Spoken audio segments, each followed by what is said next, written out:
Yan mga kuya ko dyan. Gulay, kaya mo natin ng gulay ha. Sinsya na, ngayon lang ko naka-vlog ulit. Busy sa trabaho kasi. Yan, magmumukbang tayo ng gulay ngayon. Kuya ha. Musta na kayo dyan mga kuya ko dyan. Mga kakuya, ate. Ito na naman si Kuya Bisaya nyo. Magbablog na naman, magmukbang. Yan, gulay oh, pangpahaba ng buhay ito eh.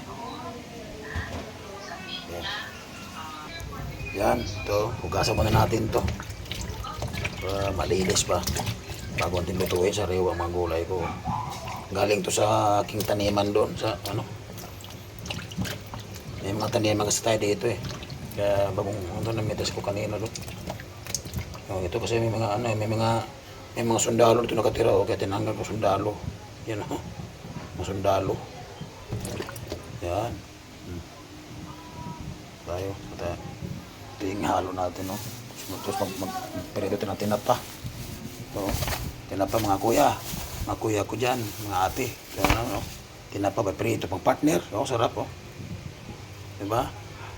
Partner dyan, iprito lang natin, huwag na ihalo. Kasi pag ihalo, masira ang ano ng gulay. Yan o, yan. Ang partner lang yan, tapos sili sa usawan. Diba? Imagine ninyo mga kuya at ate, ba masarap, diba?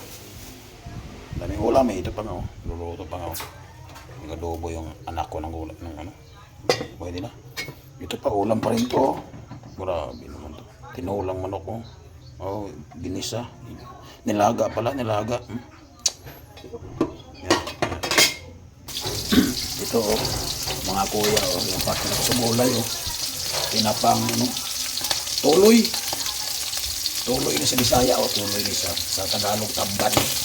Yan oh, kundik-pitik pa. Yan. Sarap yan. Basta pa igisa. Yan. So, ito lang igisa ang gulay natin. Gulay ko, mga kuya ko yan, mga kuya. Lahat ng mga kuya ko dyan. Mga followers ko dyan. Isa na naman tayo. Ito naman gawa ni Kuya Bisaya. Diba, Kuya Bisaya, karating lang sa trabaho. Ito na mo. Ayan o. Sarap. Nagisa. Gisa natin. Ayan ha. Ito na mga kuya oh, naluto ng gulay ko. Ito lang nga, pinabayaan nyo na lang eh. Ito na, sarap na kuya mga kuya. Gulay. Luto na siya oh. Sarap. Ano nga yun? Oy mga kuya, ate. Ito naman sa Bisaya nyo. Tapos dyan na, ngayon lang ulit ng mukbang. Busy sa trabaho kasi. Kaya yun ang nangyari. Medyo bihira magko-content. Basta na kayo dyan ha. Mga kuya ko dyan sa Bulacan. Salamat sa inyong mga suporta at pag-share sa aking content na ito. At mga kuya, lahat ng mga kuya ko ate dito sa aking vlog na kapanood. Salamat sa inyo. Ngayon pa lang magpapasalamat ako sa inyo ng marami. Mga ate, kuya, lolo at lola, mama at papa. Kaya salamat sa inyo lahat yan, mga tiyuhin ko dyan. Tiyo Dodong, musta kayo dito? Ang ganda nyo mga vlog-vlog mo tiyo. Pupatuloy mo lang yung Tiyo Dodong. Ganda yun, si Kaparmers. Binabati ko si Kaparmers dyan. Dyan sa probinsya namin. Magandang kumpuso niya, natuwa ako. At medyo naturo yung luha ko nung kumanta siya. Salamat sa aking tiyo Dodong. Salamat sa inyo mga tiyuhin ko sa probinsya dyan. Kaya ingat kayo palagi. Amping mo na kanunay ha. Nixon ako na sa probinsya. Brad, Nixon. Musta ka dyan? Ingo Pablo. Musta kayo? Ito naman si Nixon nyo, si Kuya Bisaya. Nagbablog na naman. Medyo dugay-dugay na naka-vlog. Karoon na tayo busy mo sa trabaho god. Kamu dia mga Bisaya tanan. Musta ko dia? Sinyo ang tanan dia mga kuya, ate. Musta mo dia ha? Yung kalimte. I-share ba? Pindot ba? Pindot. Aroy pindot. Anak lang ba? Isang pindot lang ko. Aba. Yung iba nga, magaling mo pindot. Ano lang ba? Na dia ba? Ngulingaw na siya ba? Muna lingaw-lingaw na dilang kaguol. Kung mga angkol dia, Angkol Junior, Angkol Enjoy, musta mo na tanana? Musta mo dia? Kung mga angkol na nakapanood sa akong vlog. Salamat sa inyo, ako mga Exondre. Manila tanan. Suportahin niyo akong vlog ha. Ayun yung kalimte na napunta na dagang mga mo like at mo share. Ang sa akong mga fans, mga ato kuya ko dyan. Salamat sa inyo ha. Salamat sa inyo. Mga kakumparihan ko lahat yung Southern, Paring Franco. Kumusta ka dyan? Tuloy mo yung vlog mo. Vlogger ko si Paring Franco. Tuloy mo yung vlog mo. Magsayaw ko dyan. Kung anong gusto mong gawin dyan. Bagay sa'yo. Para kang yung mga old man, yung mga lumang tao. Yan. Bagay sa'yo, Paring Franco. Tuloy mo lang yan. Hindi ka magkaano yan. Maganda yung nasimulan mo. Kaya tuloy-tuloy mo. Asahan mo yan. Hindi ka mawalan dyan. O yung ginagawa mong yan, vlog-vlog mong yan sa Southern. Magandang pakitaan niya. Hindi ka mawalan dyan. Promise. Ano promise pa? Mga kumpare ko dyan, sa Southern. Basta ka dyan ha. Basta ilang. Lagi natin mag-iingat sa lahat ng ating mga ginagawa. Araw-araw. Ito na. Kain tayo, oh. Pampagana, oh. Tanan yung ulam ko. Tamban, oh. Tamban. Tamban, oh. Tamban natin na pa. Narito. Partner sa gulay. Kaya masarap talaga. Ganito lang palagi ating kakainin. Mukbang. Kung may mga karne. Mga kuya ko at ate dyan na may mga may edad na iwasan natin magkain ng mga karne-karne. Balik tayo sa dating kinagisnan. Kung taga-probinsya man kayo, balik tanaw tayo sa probinsya. Ganito, pasarap po. Tignan nyo. Sarap. Di ba? Kung gusto nyo humaba ang buhay natin, ito lang. Balik tanaw tayo sa probinsya. Kung na yung kain-kain ng mga kolesterol. Wala. Sayang. Sayang. Hindi tayo makatakim sa ating naghirapan. Kaya, ganito lang palagi. Yan. Trabaho tayo. Araw, pasok sa trabaho. Ingat lang sa ating kinakain kasi minsan dyan din nadadali sa ating kinakain eh. Diba? Yun lang. Kaya ingat mo sa pagpasok mo araw-araw, ingat ka sa alat na ginagawa mo. Ay sa pagkain naman na wala kang ingat, wala rin. Useless lang din, diba? Pero bukod sa lahat, ang pinaka-the-best, huwag natin kalimutan ng ating Panginoon may kapal dahil siya po ang naglilika sa ating buhay at wala tayong magawa. Pag tayo pinindot na niya ba?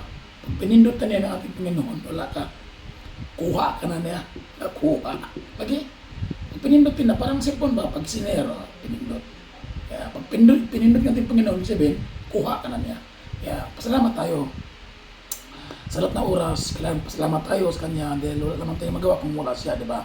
Pag tayo kinuha niya, wala tayong magawa. Kahit ano pang sabi mo na huwag kang kunin. Pag oras mo na. Kaya magpasalamat tayo sa ating Panginoon may kapal. Dahil siya po ang makapangyarihan sa lahat at wala ng iba. Walang iba makakatulong sa atin, kundi yun ang ating Panginoon na nag-iisa lang nasa langit. Kaya magpasalamat tayo sa Kanya na dumating tayo sa gintong edad. Lagi niya tayong ginagabayan sa araw-araw tayong mga ginagawa sa pagpasok. Lagi na akong naramdaman ko na andyan siya sa atin, palagi sa akin. Hindi na ko pinabayaan sa lahat ng oras na akin siyang tatawagin at kailangan ko siya. Andyan siya. Lagi na ako niligtas sa mga kapamakan, mga aksidente ko. Ramdam ko na hindi ko pinabayaan, ipapagad. Kaya mabait siya sa akin. Kaya tuloy lang ang aking pagmamahal para sa ating Panginoon. Yun lang ating gawin. Palaala naman para mga mag-December na ngayon. Ngayon, kasi mission ko talaga, ating December talaga, palagi ko nagsisimbang gabi. Mga kuya ko dyan, mga kuya ko dyan. Yun talaga mission ko yan. Matagal ko nang ginagawa dyan. Palagi talaga ko nagsisimba ng gabi. Kahit bagyo pa dyan, ulan pa ang mga araw na sa pagsimba ko. Talagang napunta ko sa simbahan. Kahit basang-basa ako, nasimba talaga ako. Dahil yun po ang aking panata sa akong kinabuhi. Bisaya, diba? Na tuwing December, tuwing Pasko lang ko nagsisimba. Kaya busy mo sa trabaho. Kapag Pasko, makadlawon ba, madali araw. Simba dyan ko na, minsan na ulan. Simba dyan ko eh. Nung karang taon ganyan, nung naging tuwig. Ulan ba, bagyo-bagyo mo no, simba dyan ko. Pagabot ko simban, basa dyan, pero simba dyan okay. Ako maging ang tumano ng siyang gabi eh. Dili maging ako na pwedeng akong abisin ko sa kadlaw. Dili yun. Simba dyan, simba. Kaya araw-araw simba dyan, hanggang 9 days lang naman yan eh. Kaya subukan nyo, try nyo. Pagkatapos ng simbang gabi nyo at kinikumpleto nyo, napakagaan sa ating pangatawan para tayo nabunutan ng 10 tinik sa ating katawan. Kaya nang payo ko sa inyo mga kuya, kung may time kayo dyan pagdating sa ganyan, gawin nyo. At mag-wiwis kayo. Sa akin, talagang di ko naman masabi na 100%. O sige, 99%. Lahat ng mga wish ko, sa tuwing nagsisimba ko, pinagkalob sa akin, papagad yan. Totoo yan. Una-unang wish ko na lagi na akong bigyan ng pangatawan na maayos, malusog, at iskay kanunay ang pangatawan na ito. At lagi akong hiningi ko sa kanya na at sa lahat ng bagay, ingatan niya ako sa mga uri mga aksidente. Lagi na akong proteksyonan at lagi na akong buhusan sa kanyang kapangyarihan yon sa awa ng Diyos. Ito ako. Kaya, totoo talaga ba sa kayo, maniwala ka lang sa iyong sarili na sa pagsimba ng gabi, mag-wish ka kung ano i-wish mo sa imong kagulingon, matuman yun na. Kasi tinuod yun na imong pagsimba ba ng panggit sa imong kinabuhi ba. Tawan ako, Bisaya na. Yung nanggaling din na sa imong puso, nagiging din sa imong kasing-kasing ng pagkasimbang gabi. Kahit hindi pagsimbang gabi, magsisimba ka lang isa sa puso mo. Kaya, kung si Bisaya pa, kailangan yung pagsimba mo, kailangan nanggikan sa imong kasing-kasing. Tinood yun na. Tinood. Pagkasimbang gabi. Kaya, hilingin nyo, pag nasa simbahan na kayo, hilingin nyo na kung ano gusto nyo hilingin. Wala mang bayad yan. Basta, kumpletuhin nyo ang araw ng simbang gabi. Hanggang 24 yata yan eh. Kumpletuhin nyo lang. Totoo yan. Ako mapapatunay ko sa inyo, totoo yan. Kasi una kong hiniling ng pamilya ko, bigan ng mga tawan, malusog mga tawan, at malayo sa mga sakit-sakit. Yan, pinagkaloob niya sa akin yan. Pamilya ko, sa awa ng Diyos, magandang mga tawan at malayo kami sa mga sakit. At pangalawa, lagi na akong ingatan sa lahat ng aking mga pagbabiyahe sa sakyan. Ikakwento ko sa inyo, aksidente na ako ang mga nakarang lipas na mga nakarang panahon. Puro 3 years na nakalipas. Meron ako sa sakyan, may kotse ako dati. Yun, tapos naksidente ako. Yun, nabangga. Kasama po ang aking bumamila sa sakyan. May mga kamangking kapakulo sa loob, pinsan. Kaya yun ang nangyayari. Sa awa ng Diyos, wala kaming injury, walang fracture sa mga katawan. Normal. Ang nagsacrifice lang, yung kutsi ko talaga, yung hood ng kutsi ko, durog talaga. Pero kami mga pasayro sa lubula. Kaya malapit at ipapagad. Kaya salamat. Ganun lang. Kuya, ate lang. Sikreto na Kuya Bisaya, no? Kaya malapit sa ating Panginoon. Kaya lagi tayong ingatan sa lahat ng oras. Kaya ito, salamat sa pamagitan ng si Kristo ng ating Panginoon. Amen. Okay. Kaya na tayo. Kain.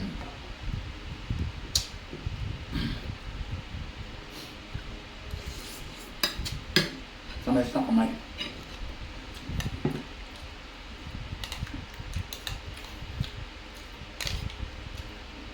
Sarap yun.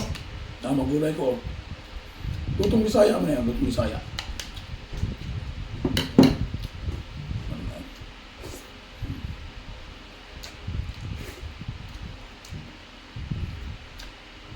Ulam.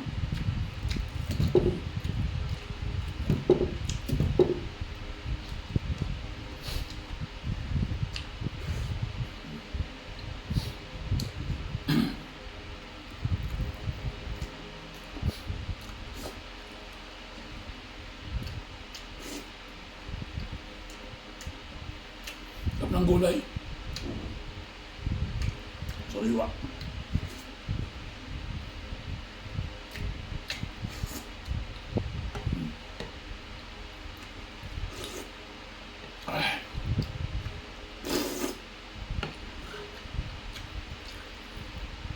Partner niya ba?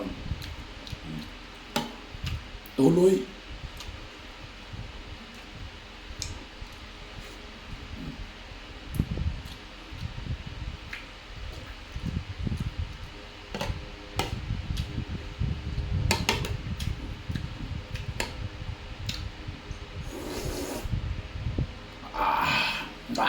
Sarap. Sarap talaga.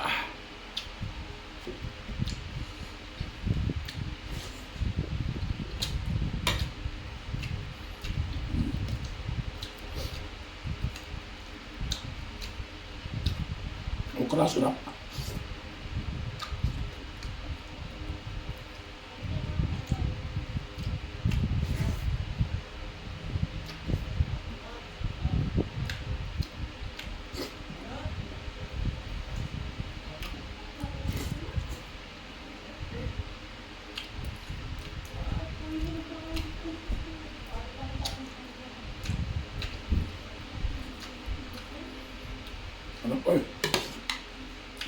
kalabasa, oh.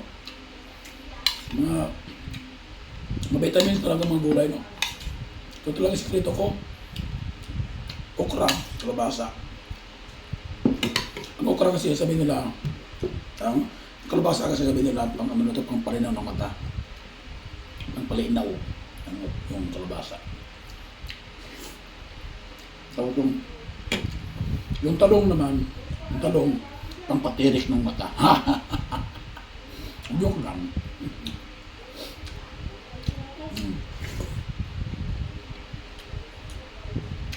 Mukbang ko dyan.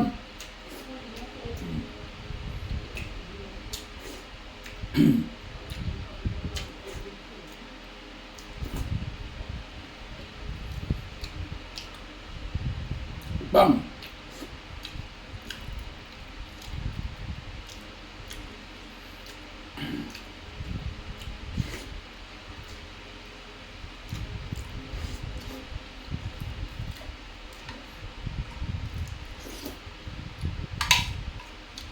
Kalabasa, pampalinaw ng mata.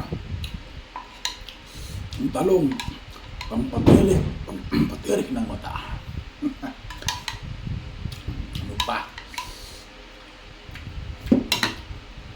Matakaw talaga ako sa gulay. Gulay talaga.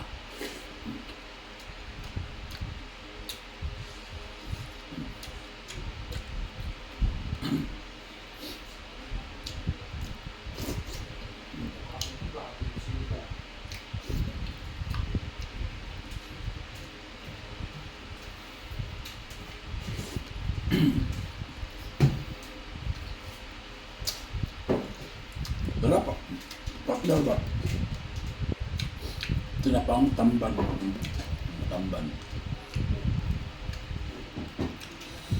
Sarap. Manas-tamis yung sabaw.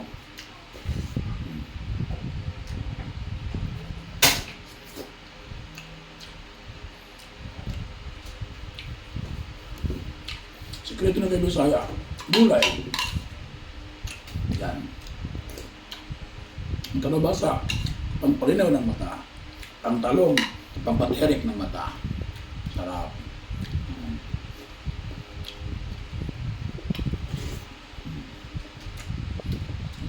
Ano? Ano ka? Ano ka? Kala nyo ah.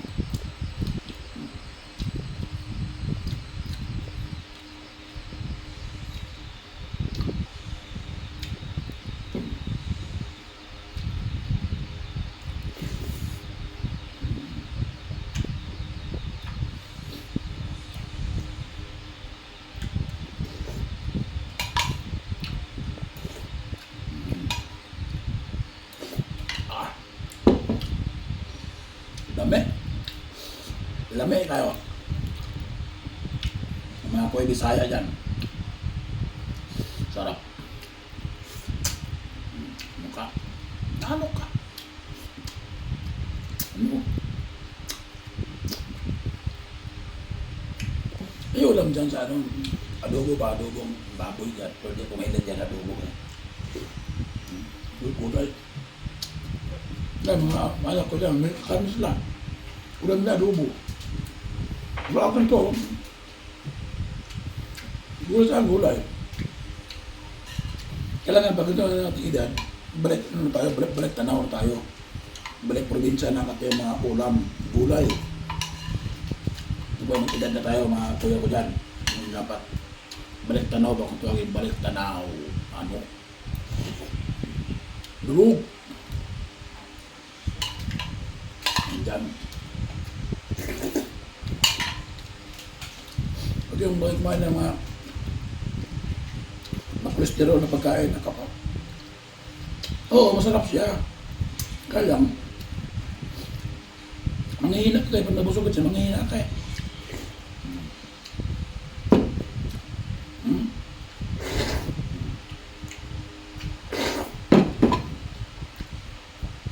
Piti.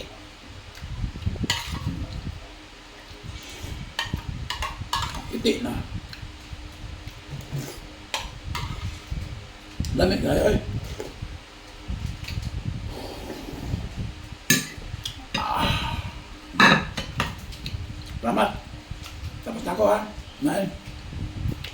subaybayan nyo naman ang sunod kong mga video ha. Huwag kayo magsawag kapanood sa akin. Kaya, ang pagpanood nyo sa aking vlog na ito is yun ang hudyat sa pinakamalaking tulong nyo para sa akin. Yun lang hiningi ko sa inyo. Panoorin nyo lang. Kung may time kayong magpindot, i-share nyo lang. Like, yun lang. Kaya manood lang kayo. Yan, itatanim ko sa inyo ng pinakamalaking utang na loob yan. Kaya, Kuya Bisaya nyo, huwag nyong pabayaan manood sa aking content na ito. Promise. Hindi kayo mawalan sa akin. Hindi ka na kayo magkaroon. Joke lang. Bye-bye. Paalam na sa inyo ha. Ingat tayong lahat. Ingat. Salamat sa inyo. Salamat. Thank you. Thank you. Thank you for watching.